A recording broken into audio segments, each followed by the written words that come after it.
La Fédération culturelle canadienne française, la FCCF pour les intimes, vous souhaite la bienvenue sur Air Ouverte.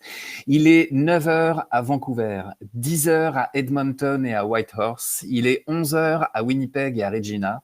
Il est midi à Toronto, à Ottawa et à Montréal. Il est 13 heures à Moncton et à Halifax. Et en fait, là, il est 13h30 à Saint-Jean-de-Terre-Neuve parce qu'en fait, on se cale sur ce fuseau horaire-là parce qu'on est vraiment axé Saint-Jean-de-Terre-Neuve aujourd'hui.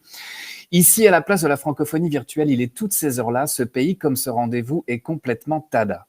J'ai le plaisir de recevoir aujourd'hui Agnès Mamet, coordinatrice du réseau culturel de la Fédération des francophones de Terre-Neuve et Labrador, la FFTNL, et Colline Tisserand, chargée des services en français pour les bibliothèques publiques de Terre-Neuve et Labrador. Agnès et Colline vont nous partager les prémices du festival littéraire de Terre-Neuve et Labrador, qui en est aujourd'hui à sa 2e édition. C'est une biennale, donc qui a commencé en 2024 et qui a surmonté moult obstacles pour rayonner dans toute sa richesse aujourd'hui, notamment grâce à une collaboration réussie avec le réseau culturel francophone et les bibliothèques publiques de la province. Après 20 ans d'enseignement en France et à Saint-Pierre-et-Miquelon, Agnès Mamet renoue avec son engagement de jeunesse dans le monde associatif culturel. Elle déménage à Saint-Jean-de-Terre-Neuve où elle travaille pour la FFTNL depuis 2022 en tant que coordinatrice du réseau culturel. Originaire de France, Colline Tisserand est une amoureuse des langues étrangères et du voyage. Elle a vécu au Québec, en Allemagne, au Pérou et aujourd'hui à Saint-Jean-de-Terre-Neuve. Professeure de français langue étrangère, journaliste pour Le Gaboteur, un journal francophone, elle est chargée des services en français pour les bibliothèques publiques du territoire. Alors, avant de les accueillir chaleureusement sur la petite scène du Café Tada, je vais demander à mon cher public d'appuyer frénétiquement sur la touche F pour les accueillir comme il se doit.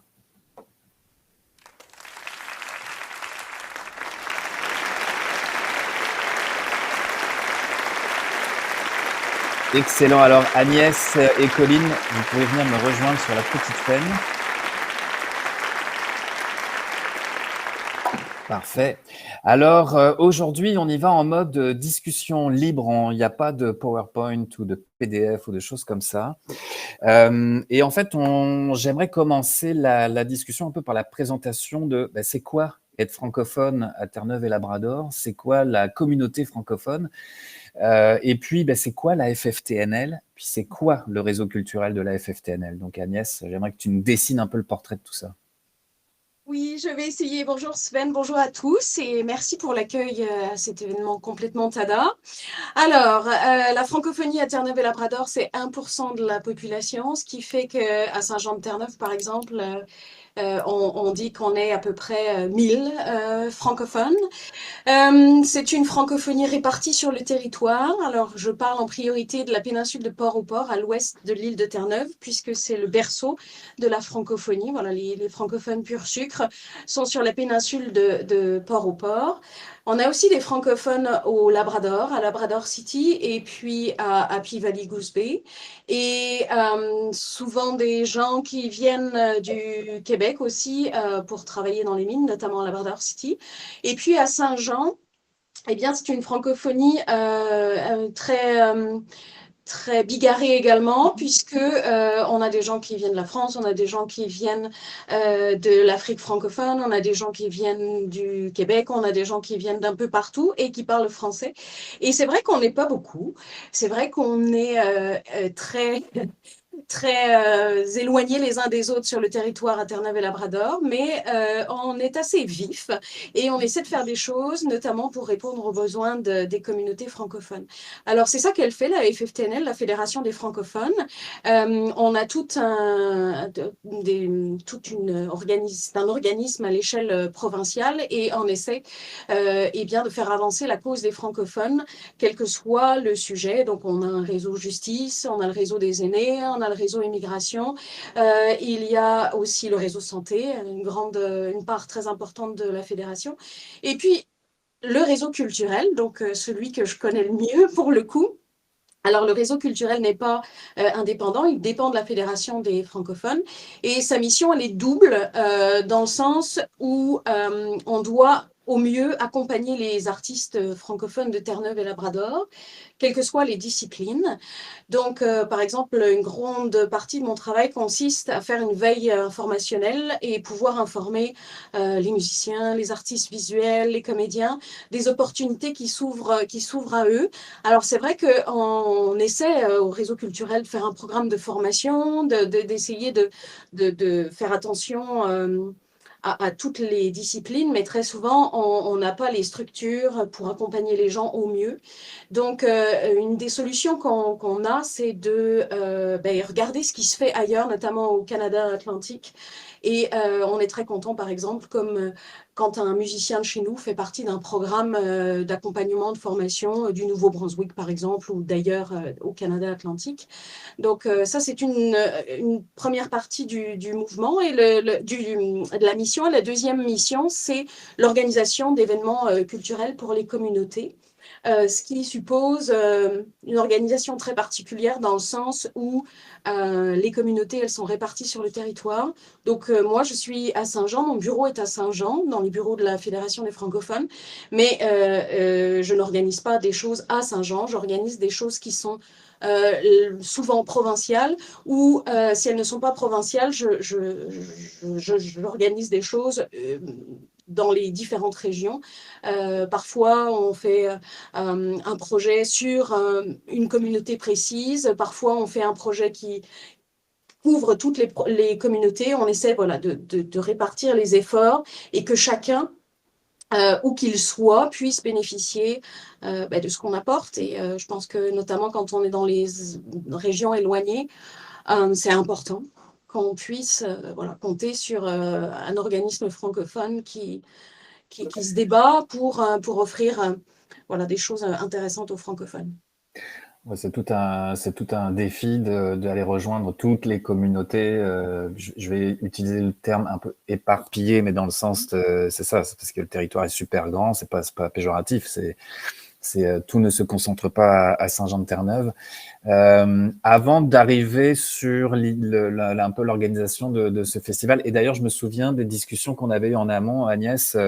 On parle d'un festival littéraire, mais il me semble qu'il y a aussi des expositions, au moins d'une photographe. En tout cas, je ne sais pas si ça s'est confirmé, mais oui, c'est un festival littéraire, mais il y a quand même des choses qui sont plus larges que la littérature dans ce que vous apportez là. Exactement. Alors, le festival littéraire, c'était déjà le cas lors de la première édition en 2022. On essaie de mettre nos artistes en valeur. Alors, une exposition dans le cadre d'un salon du livre, ça fait sens. Donc, par exemple, cette année, on a deux artistes visuels qui exposent, Anastasia Tyler et puis Mike Laney. Donc, c'est l'occasion. Puis en plus, cette année, à Terre-Neuve et Labrador, c'est l'année des arts. Donc, on a profité de cette opportunité qui a donné la province, le fait aussi qu'il y avait un financement particulier pour cette année des arts.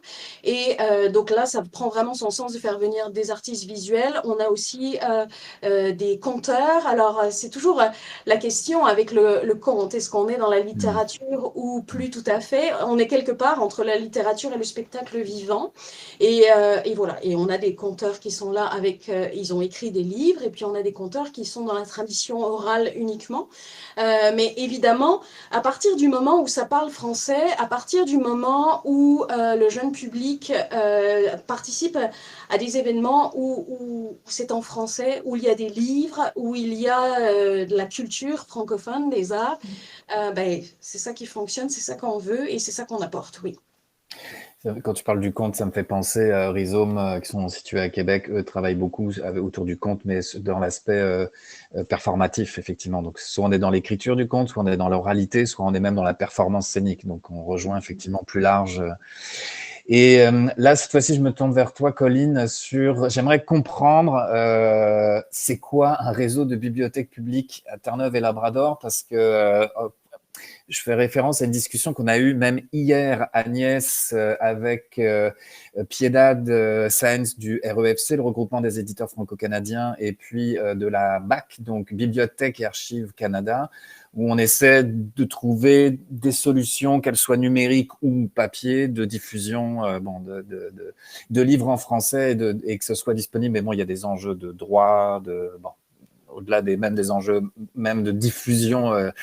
Donc bon, il y a une discussion qui est amorcée là-dedans, c'est très bien, mais on a une difficulté à se faire un portrait d'un réseau de bibliothèques publiques, mais pas seulement à Terre-Neuve-et-Labrador, mais même au Canada, qui offrent des services en français ou pas. Donc j'aimerais que tu nous partages cette expérience-là. Tu as utilisé le mot éparpillé tantôt et je le reprendrai. Il y a 94 bibliothèques dans la province de Terre-Neuve-et-Labrador. Mais il faut savoir qu'elles n'ont pas du tout la même taille et la même offre de livres dans leur bibliothèque. Donc à Saint-Jean, on a la bibliothèque mère, la bibliothèque la capitale. Donc c'est là qu'il va y avoir le plus de ressources papier, c'est là qu'on a les archives. Mais ensuite, on est comme, je dirais, un réseau en filet.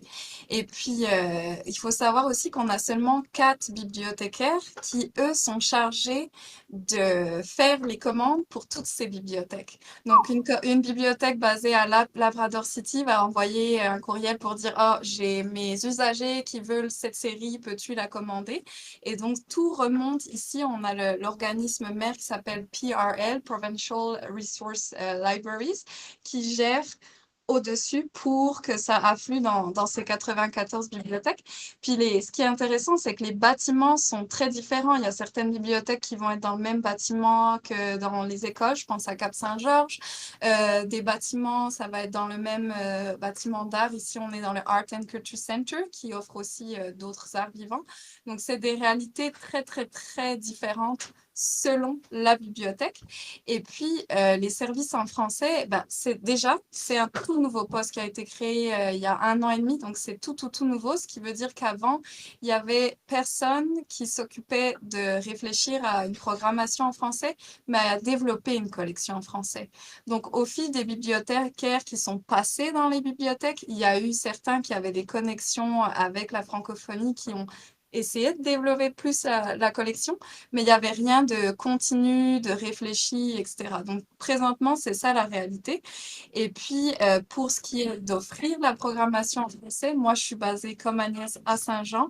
Donc, ça se fait beaucoup pour l'instant dans notre réseau de bibliothèques qui est aux alentours de Saint-Jean. Et puis, ponctuellement, dans des autres bibliothèques, donc à Stephenville sur la côte ouest, à Corner Brook sur la côte ouest, si moi, je peux me déplacer parce que je pense que dans le réseau de 94 bibliothèques, je connais 3 autres collègues qui parlent le français, soit comme deuxième langue, mais qui sont pas trop à l'aise, timides. Et il y a juste une autre personne francophone à Corner Brook qui travaille à temps partiel.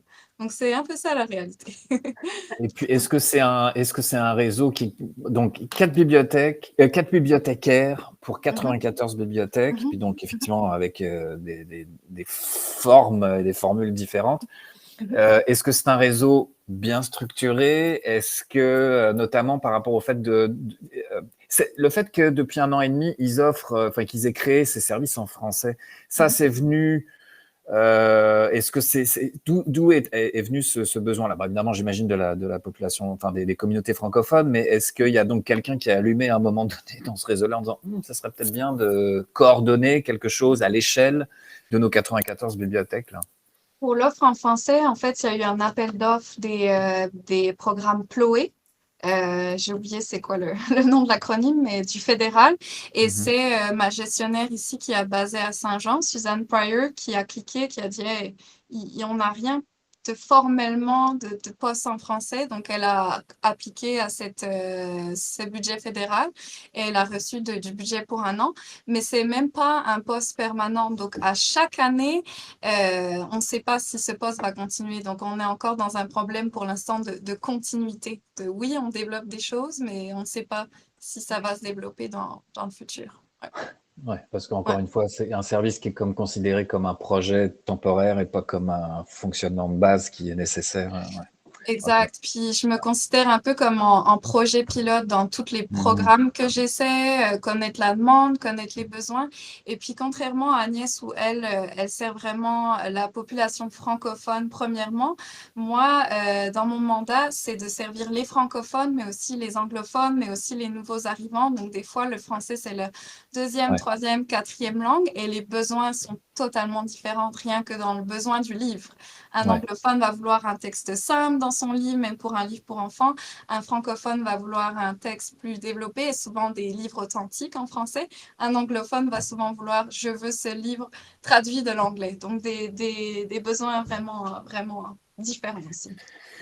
Puis le fait que, avec ce festival littéraire donc, qui a commencé en 2024, est-ce que depuis la première édition, en fait, vous êtes partenaire, hein?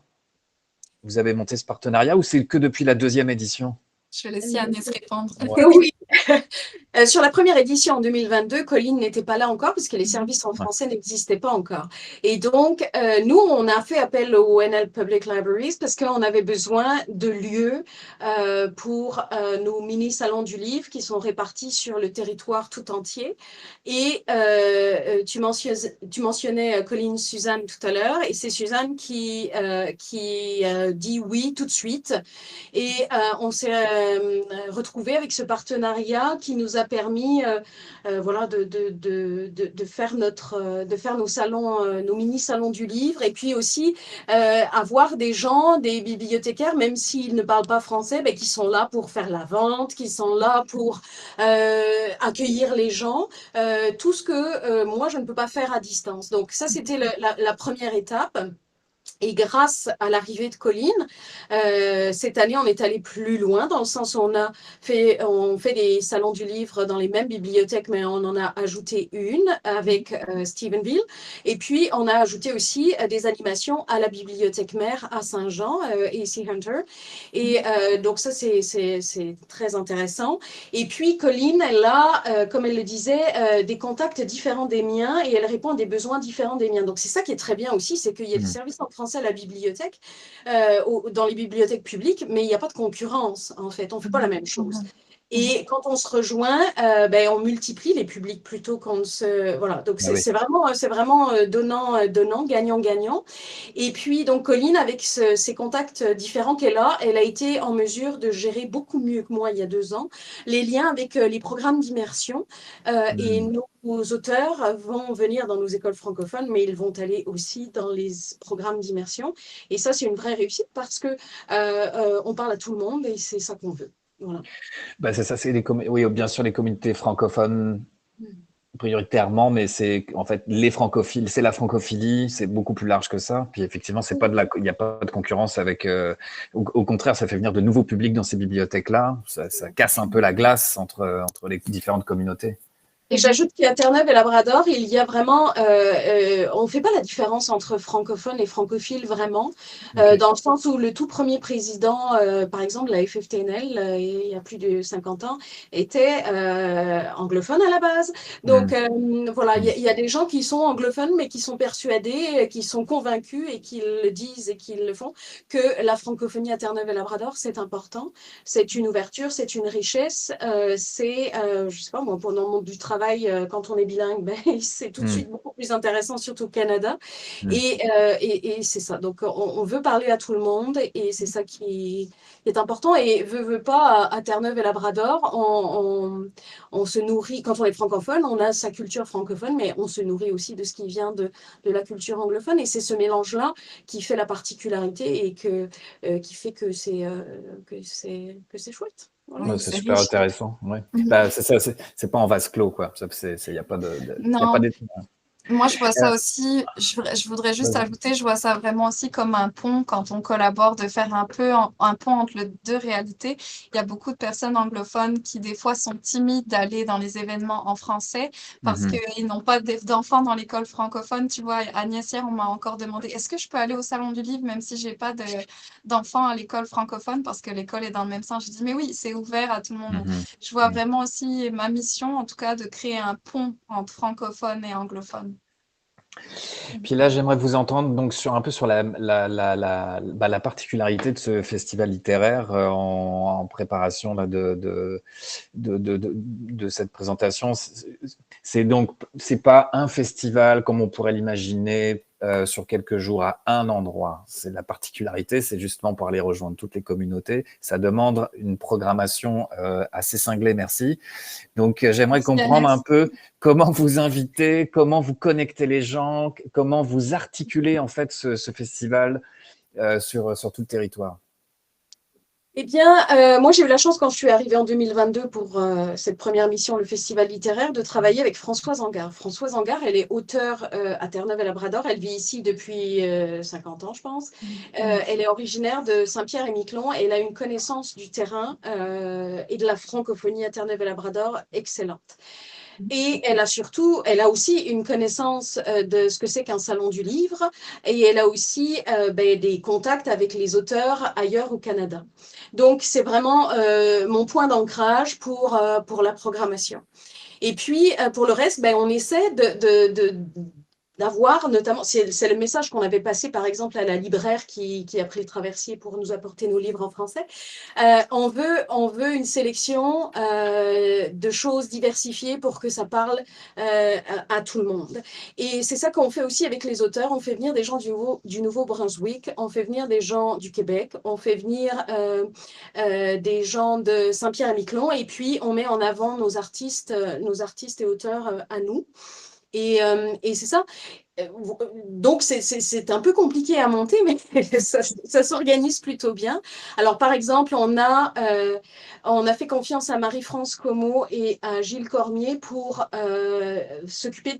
pour être sur la péninsule de Port-au-Port et à Stephenville pour les ateliers dans les écoles et pour Salon du Livre.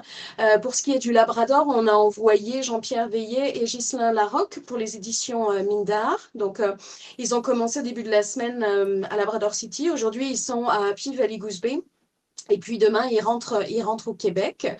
Et puis voilà, là on lance aujourd'hui la partie Saint-Jean. Aujourd'hui, nos auteurs invités, alors je pense à Anne Godin, je pense à Philippe Edith Garon, Bourget. je pense à Edith Bourget, je pense à Marie Cadieux. Ces gens-là sont dans les écoles francophones de Saint-Jean. Ce soir, on fait l'ouverture officielle.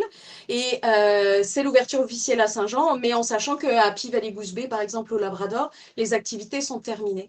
Donc c'est ça. À l'échelle d'une semaine, on essaie d'envoyer les gens, nos auteurs, nos invités, les invités du festival littéraire dans toutes les communautés. On essaie de faire qu'il y ait des choses pour les enfants dans les écoles, mais qu'il y ait aussi des choses pour la communauté. Et puis, on achemine des livres en français. Et j'ai envie de dire que de tout ça, parce que quand on appelle un auteur ou une auteure et on lui dit « est-ce que tu viendrais au festival littéraire de Terre-Neuve et Labrador ?» Il n'y a pas beaucoup de difficultés pour convaincre les gens. Par contre, pour les livres, c'est autre chose. Donc là, ça veut dire que la librairie Pélagie, ils ont pris leur matériel, leurs livres, ils ont pris le traversier, ils ont déposé des livres à Stephenville, qui ensuite ont été acheminés par des bénévoles sur la péninsule de Port-au-Port. Ensuite, ils ont posé des livres à Corner Brook, ils ont dormi sur la route et ensuite, ils sont arrivés à Saint-Jean. Et il fallait évidemment que tout ça s'articule avec les heures et les dates des salons littéraires le long du chemin. Et pour le Labrador, alors le salon du livre à Peel Valley Goose Bay, c'est aujourd'hui et les livres sont arrivés hier. Oui, c'est ça, mardi. Et du coup, voilà. Donc là, on a travaillé avec la librairie Côte-Nord qui nous a fait les envois selon la sélection de livres. Alors évidemment, on pourrait envoyer des livres bien à l'avance, mais tant qu'on ne connaît pas notre programmation, il faut quand même que notre sélection de livres qui arrive au Labrador soit en lien avec la programmation. Donc on est obligé d'attendre les derniers délais. Puis là, la Poste s'en est mêlée, puisqu'on a des soucis à la Poste à Terre-Neuve. Oui. Et voilà, mais tout le monde a reçu les livres, c'est ça, mais ça nous occupe voilà, un gros morceau de la préparation du festival, parce que tout en même temps, ou presque, on a des gens qui voyagent, on a de la brume avec les avions qui se posent ou qui ne se posent pas, et puis c'est ça, et l'approvisionnement en livres français, c'est l'objectif principal. Ouais. C'est ça qui correspond aux besoins. C'est pour ça que le premier festival a été créé, des livres en français qui ne soient pas des traductions, mais qui soient des livres originaux. Alors, ça n'empêche de dire que les traductions, quand on est à Terre-Neuve et Labrador, c'est important aussi. La question de la traduction, on va en parler justement, parce qu'on a Sonia Malaborza qui sera là. Il y a 2 ans, elle était venue faire une résidence de recherche pour traduire un ouvrage en français de Terre-Neuve et Labrador. Et son projet est terminé. Et elle va nous présenter son projet Ariel. Donc, cette traduction où elle a été en mesure d'être au plus proche du parler francophone de Terre-Neuve et Labrador. Et on accueille aussi Michael Crummy. Donc ça, c'est un des grands auteurs anglophones de Terre-Neuve et Labrador. Et il a accepté de faire le lancement de la traduction de son dernier livre avec nous. Et c'est très intéressant pour lui parce qu'il est un peu... il est désireux de connaître la communauté francophone qui va lire son livre pour le coup. Et puis, nous, ça nous donne une visibilité intéressante parce que voilà, ça parle aux anglophones, le fait d'inviter Michael Crummy. Et c'est voilà, une chose vraiment intéressante dans notre programme. Oui, puis ça met donc oui, il y a effectivement d'être capable d'irriguer en fait des livres d'expression française, des livres originaux d'auteurs et auteurs en français, oui, francophone, mais aussi donc effectivement d'être capable de faire les bonnes traductions. Donc c'est quoi il y a des enjeux de langue et comment on respecte le style de l'auteur, le niveau de langage pour que ça soit fidèle entre l'anglais, le français et peut-être inversement. Puis alors donc ça.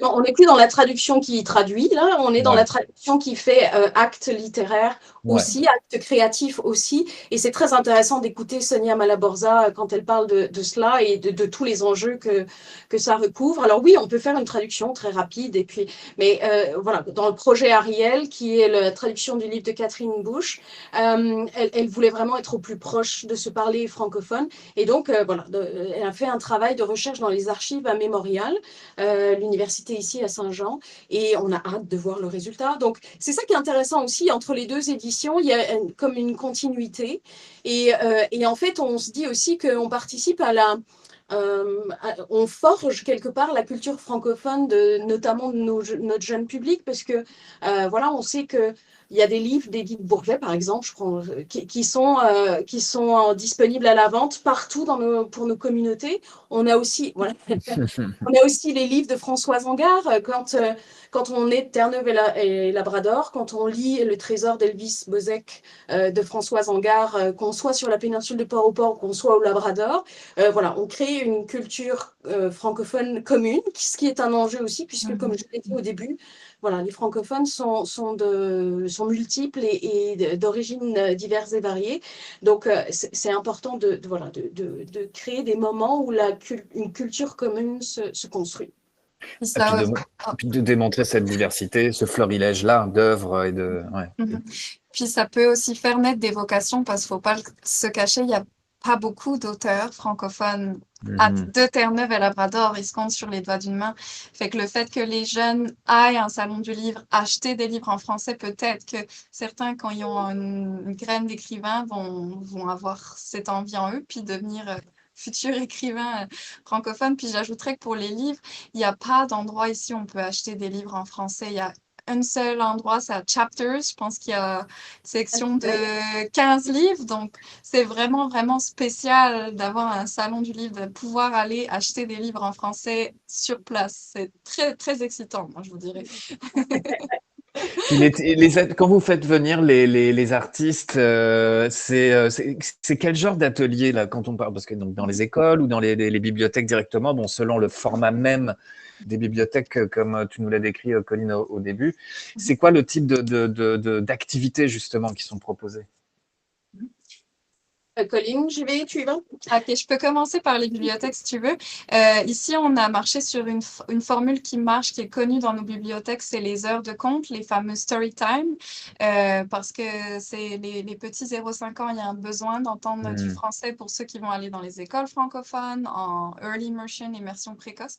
Donc, c'est ça qu'on a fait pour Corner Book. Et ici, ce matin, on a eu Édith Bourget avec 7 enfants qui étaient avec nous. Et donc, c'était présenter ses livres, mais aussi discuter avec eux, montrer c'est quoi le travail d'une illustratrice. Elle est venue avec ses illustrations. Donc, heure de conte. Et aussi, on va présenter la Bibliothèque des Amériques samedi. Donc, ça, c'est pour donner des ressources numériques à nos participants au festival pour montrer, voilà, on a ce salon du livre, mais une fois que le salon du livre sera fini, vous pourrez aussi avoir accès à des livres en ligne grâce à cette ressource. Donc, pour la bibliothèque, c'est à ça que ça ressemble. Je laisse Agnès pour pour le reste. Alors, dans les écoles francophones, ça dépend beaucoup des auteurs. Alors là, en ce moment, je pense à Philippe Garon, par exemple, qui est en train de faire son animation. Et donc, ça passe par de la lecture, ça passe par de l'écriture. Les enfants ont aussi des dessins, ils les fait dessiner. Et en fait, ce qui est intéressant, c'est qu'il y a une réaction. On cherche à mettre des mots sur la réaction du lecteur ou de celui qui écoute l'histoire, parce qu'on sait aussi que la première impression de lecture, c'est une impression importante. Et voilà, donc des choses autour de ça. Je sais par exemple qu'au Labrador, avec les plus grands, à partir de peut-être la sixième, Jean-Pierre Veillet, Ghislain Larocque, ils les font intervenir dans la création des histoires. Et en fait, c'est la création de ces histoires en lien avec les jeunes qui deviendra un prochain livre. Donc là, on travaille sur la question de la création. Voilà, donc il y a beaucoup aussi essayer de donner le goût de la lecture, revenir aussi sur le travail d'illustration, en montrant que la littérature et que les arts visuels, on est dans des proximités très évidentes. Voilà, je sais que Marie-France Comeau et Gilles Cormier sur la péninsule, ils accompagnent nos ateliers ils sont musiciens, donc de musique, donc on chante en lien avec ce qu'on a lu. Voilà, donc plein de choses, d'activités comme ça. Et puis, il y a un atelier d'écriture qui a lieu demain avec Xavier Hardy. Et on a de la chance parce que l'atelier est plein. Donc là, on n'est pas passé par les écoles. Ce sont les jeunes qui se sont inscrits, les 14-17 ans. Et voilà. Donc là, on sera clairement dans l'acte d'écriture, mais ça correspondait à un besoin que les jeunes de notre organisme Franco-Jeunes m'avaient fait connaître. On veut créer des choses, on veut écrire nous aussi. Donc, c'est ça que Xavier fera demain avec les 14-17 ans qui On sont est en train de former la relève.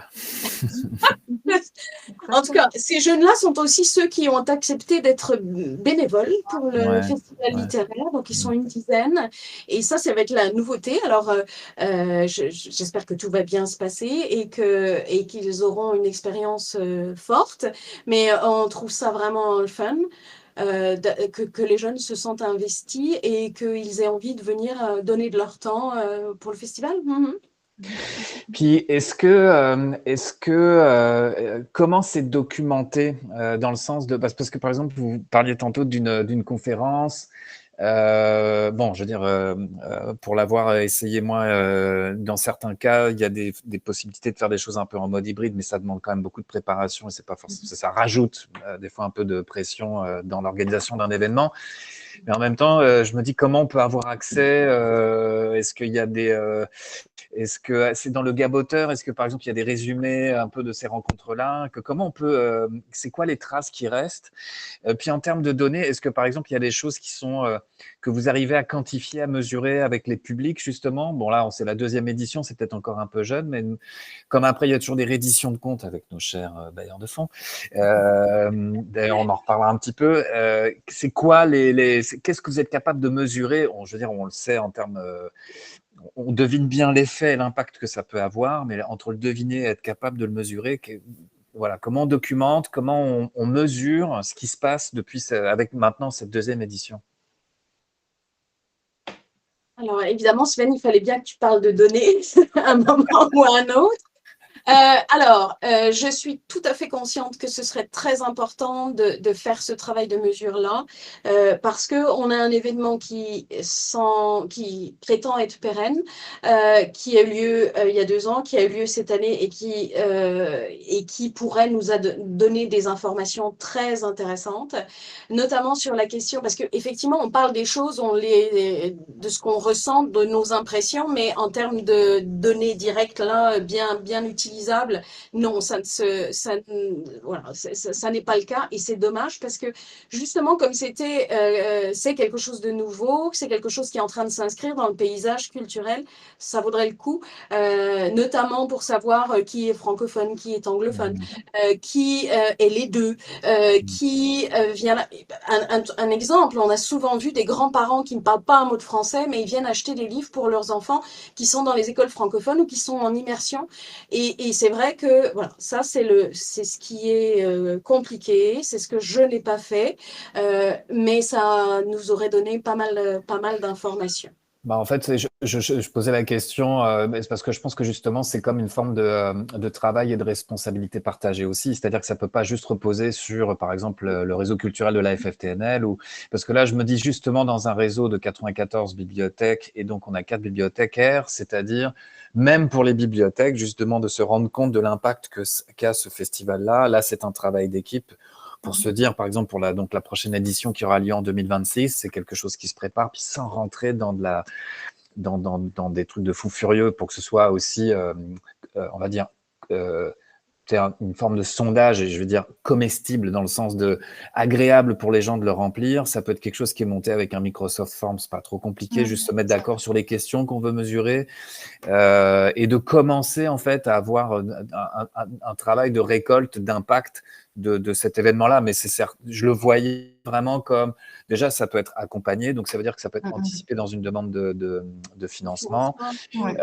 Ça veut dire quelqu'un qui vient et piloter et aider ce projet-là pour pas que ça repose sur les épaules d'une seule personne dans cette organisation-là, et surtout qu'en fait il y ait un engagement de toutes les bibliothèques, ou en tout cas ou des écoles, ou toutes les parties prenantes à ce projet-là, qui tout d'un coup se disent, OK, bien maintenant que le festival littéraire est lancé, on voit l'engouement que ça suscite, on voit l'intérêt, et on voit vraiment pour le pérenniser, maintenant, ça va prendre en fait, voilà, des mesures, des choses qu'on va être capable et puis d'une certaine manière, c'est que ça mobilise aussi les participants, parce que tout d'un coup, alors des fois c'est vrai que quand on se fait balancer 12 000 sondages, on n'a pas envie, mais là, avec des événements comme ça, tout d'un coup, ça vient mobiliser les gens en disant, OK, je vais raconter mon expérience par rapport à ça. Donc il y a des questions, on va dire, fermées, oui, non, degré d'échelle, de satisfaction, etc. Et puis quelques questions ouvertes où là, tout d'un coup, on vient récolter quelque chose de plus, Oui, vraiment de c'est la ça. donnée qualitative, quoi. On va ajouter ça sur la liste des choses à faire. Mais pour ce qui est des bibliothèques, nous, on garde tout le temps des statistiques à l'année, là, des programmes. À Ouais, chaque programme, ouais. on tient compte. Fait que ça, c'est sûr que moi, je vais le garder pour ce qui est dans le cadre du festival, puis garder un dossier, un document que je vais faire remonter au réseau culturel. Puis tu parlais des médias du Gaboteur. On a Radio-Canada qui est présent. Ils ont réussi à arriver, Agnès, finalement?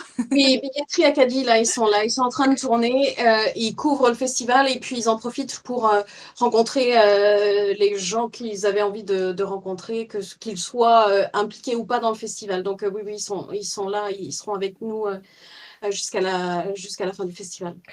Alors, je tends une perche. Si l'accélérateur TADA est reconduit en 2025 jusqu'en 2028, je serais très heureux que l'accélérateur TADA soit partenaire du projet de la prochaine édition en 2026, et notamment peut-être à réfléchir sur cet axe de récolte de données, des choses comme ça, où on viendrait en fait à chercher un complément de financement. Dans la préparation, tantôt, on disait, alors c'est ça, le portefeuille de financement, c'est oui, il y a un aspect provincial territorial, mais il y a PCH, le SQRC, même si ça a été pas forcément évident, mais bon. Tu me Mais le parlais qu'il y a aussi le consulat. Donc, oui, ça, il y a vraiment pour être capable de monter un événement comme ça, justement, avec tout ce que ça implique comme déplacement, puis on sait les coûts oui, tout à que c'est fait. maintenant, les distances, et puis on parlait tantôt de faire irriguer des livres, donc vraiment le format papier, d'être capable de transporter du matériel littéraire à travers tout le territoire. Ça demande une gymnastique financière qui est quand même ouais, assez dense. Oui, exactement, mais effectivement, volontiers 2026, pas de problème. La récolte de données, ça peut être oui, Un volet qu'on pourrait aller chercher, ouais. tout à Ouais, fait. ouais, Tout à fait. Puis ça aurait de l'importance, je pense, pour tout le monde de récolter ces données-là, ouais. savoir comment ça se passe, savoir à qui on parle et est-ce qu'on leur parle comme il faut ou est-ce qu'on peut améliorer les choses. Oui, c'est important. Génial. Mais merci beaucoup. Là, on a fait comme un peu une sorte de délagage, et puis et il nous reste encore un petit peu de temps. Mais là, j'aimerais en fait tendre le micro au public, comme on fait à chaque fois, parce que je veux pas forcément monopoliser la parole. On a du beau monde dans le public. Alors, vous connaissez la formule ou pas, si c'est vos premiers pas sur la plateforme. Il faut bouger en fait votre avatar avec les flèches de votre clavier. Donc là, je vais bouger le mien, par exemple. et venir au micro ou sur la petite scène juste pour avoir l'effet de porte-voix, de manière à ce qu'on puisse échanger avec vous et que tout le monde entende la discussion. Parce que sinon, ça ne marchera pas. Et si votre avatar est timide, vous pouvez poser votre question ou commentaire dans le chat. Là, il y a 2 petites bulles en bas à droite. Ça me fera plaisir de le relayer. Mais vraiment, n'hésitez pas à venir voir Agnès et Colline. Là. Voilà, je vais remonter sur la petite scène. Bonjour Suzanne. Bonjour Suzanne. Allô, est-ce que là ça va mieux? Oui, là on Oui, t'entend. on vous entend. Ok. Mais bonjour, bonjour Colline, contente de te Bonjour Suzanne. revoir. Oui. J'ai eu l'opportunité de me rendre à Terre-Neuve et Labrador il y a quelques semaines pour un atelier d'écriture et j'ai été agréablement surprise quand j'ai vu l'invitation de l'accélérateur par rapport à cette activité que je connaissais pas du tout. Enchantée également Agnès, je suis la fondatrice et directrice générale des éditions Terre d'Accueil. On est basé dans la région de Toronto. Et j'ai déjà eu une première discussion avec Colline pour faire parvenir quelques-uns de nos titres dans la bibliothèque là-bas.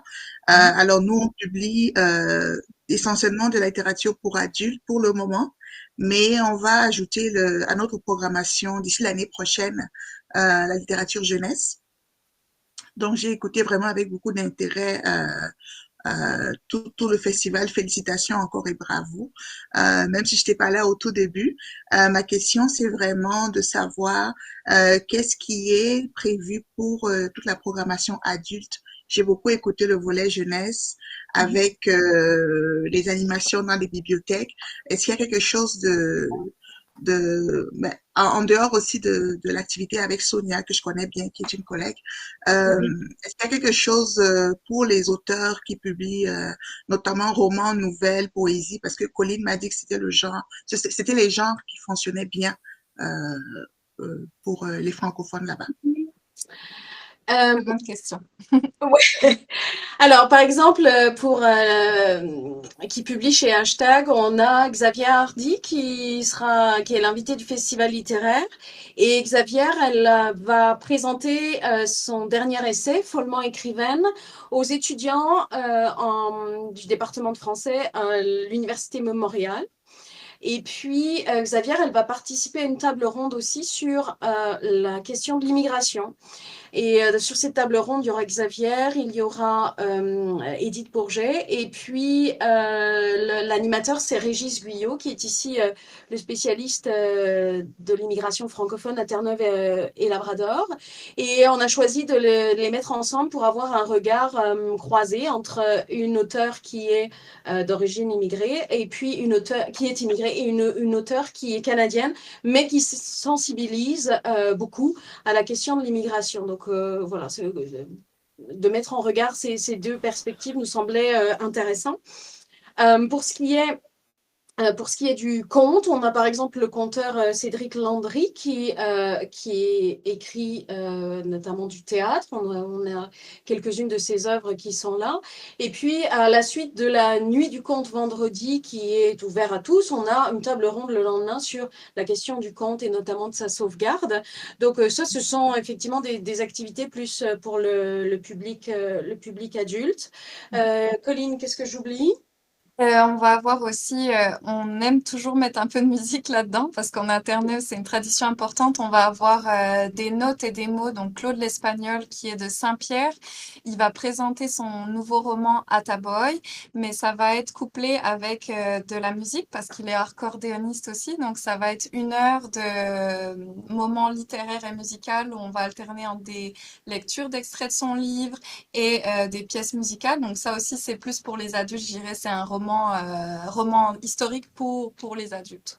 Donc c'est ça, c'est surtout les tables rondes qui marchent bien avec les adultes ou des rencontres avec des auteurs, des lancements de livres. On a eu Françoise Angard il y a 2 ans. C'est cette formule-là qui marche bien avec les adultes, je trouve.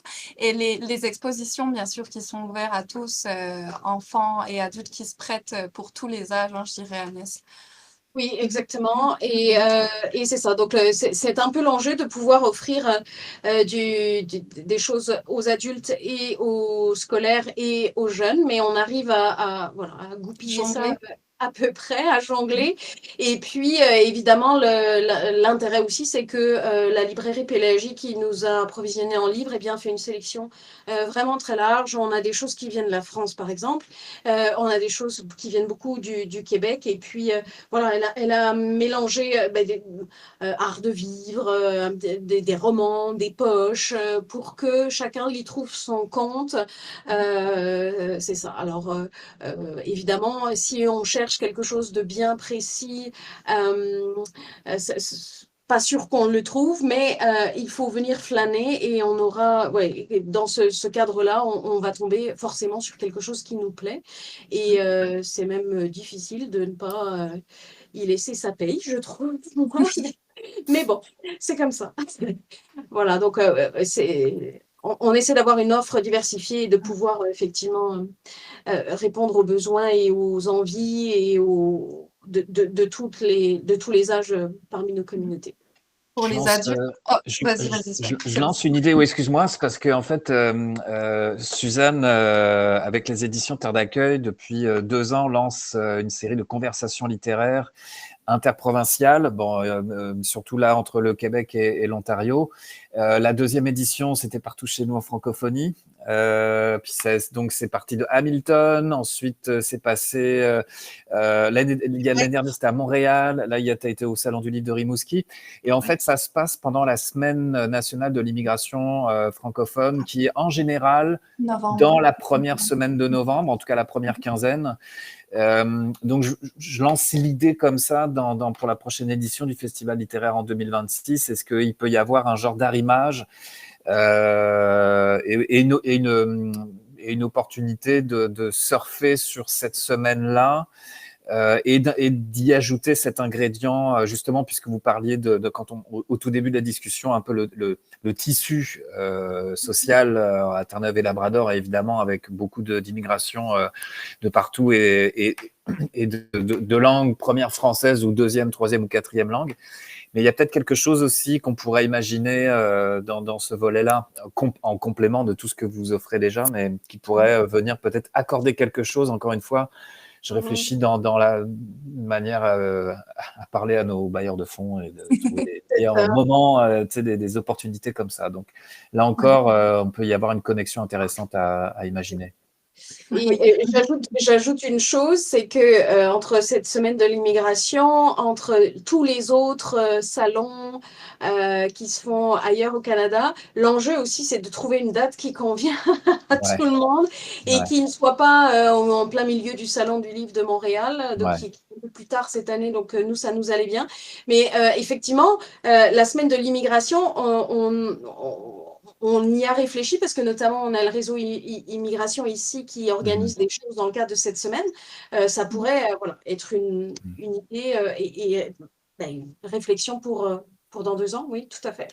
Et d'ailleurs, Agnès, tout à l'heure, je voulais te poser la question, quand tu nous détaillais un peu à la FFTNL les différents réseaux, tu me parlais qu'il y avait le réseau santé, parce qu'on est-ce que justement les différents réseaux à la FFTNL, donc toi réseau culture et donc le réseau santé ou réseau immigration, est-ce qu'il y a des habitudes de travailler ensemble sur ces enjeux-là, d'amener parce que là j'ai encore un bouquin de Émilie Perrault, le service essentiel. Donc, on sait que les arts et la culture, il y a tout un phénomène de bien-être, de santé.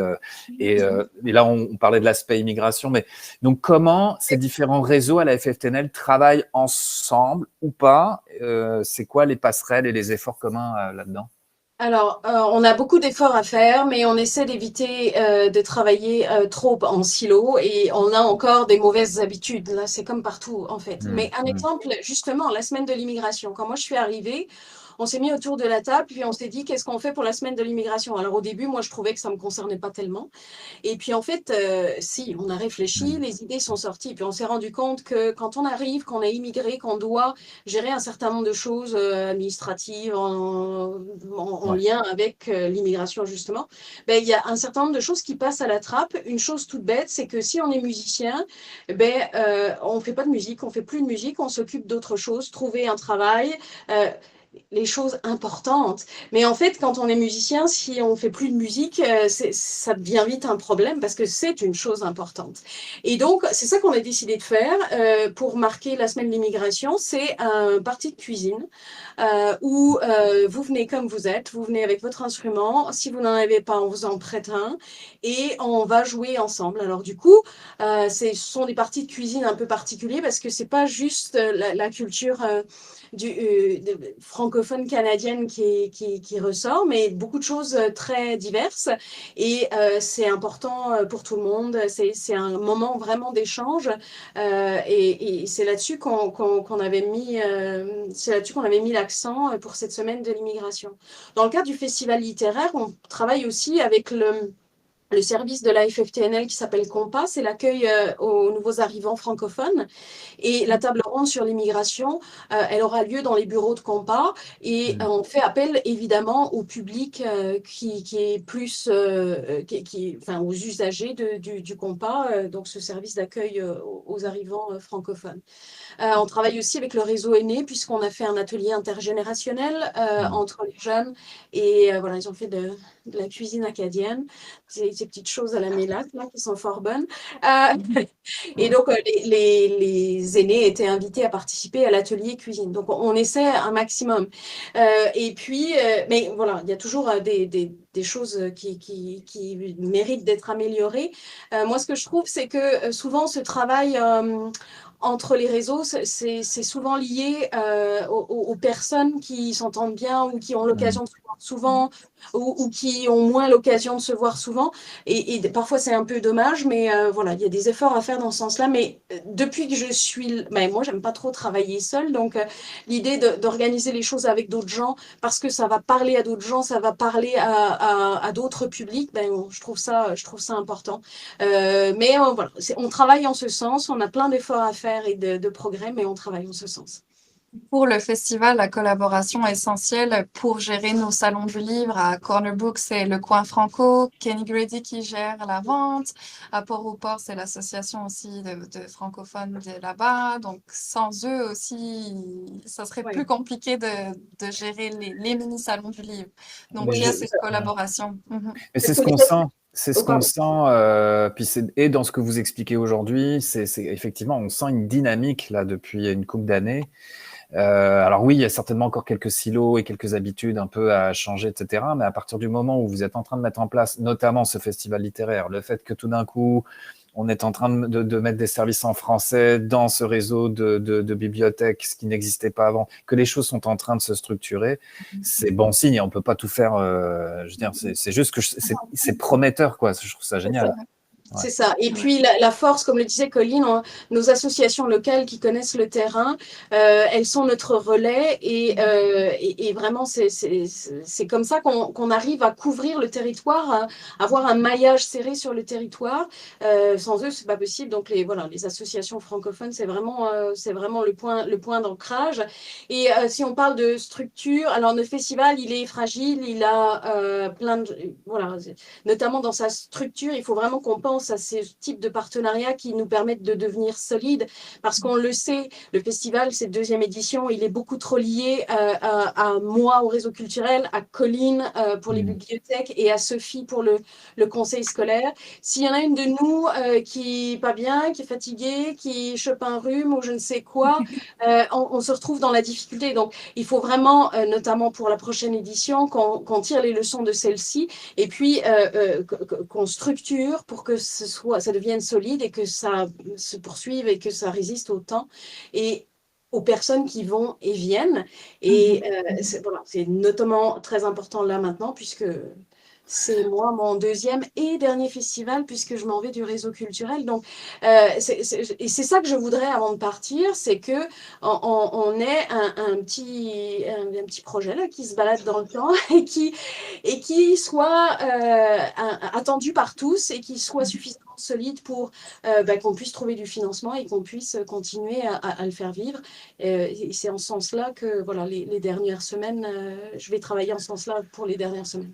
Puis je tendais la perche tantôt un peu sur l'aspect des données, mais en fait, là encore, connexion accélérateur TADA dans le sens que c'est aussi de l'aide à la coordination. Donc, justement, parce qu'on sait que souvent on manque de paires de mains ou un peu de ressources, etc.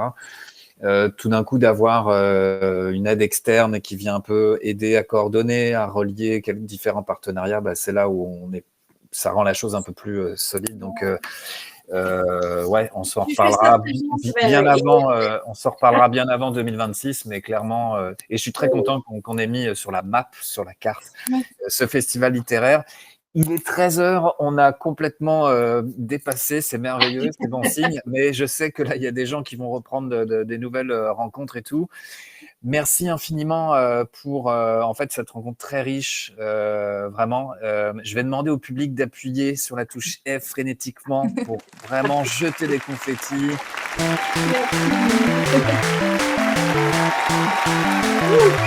Merci.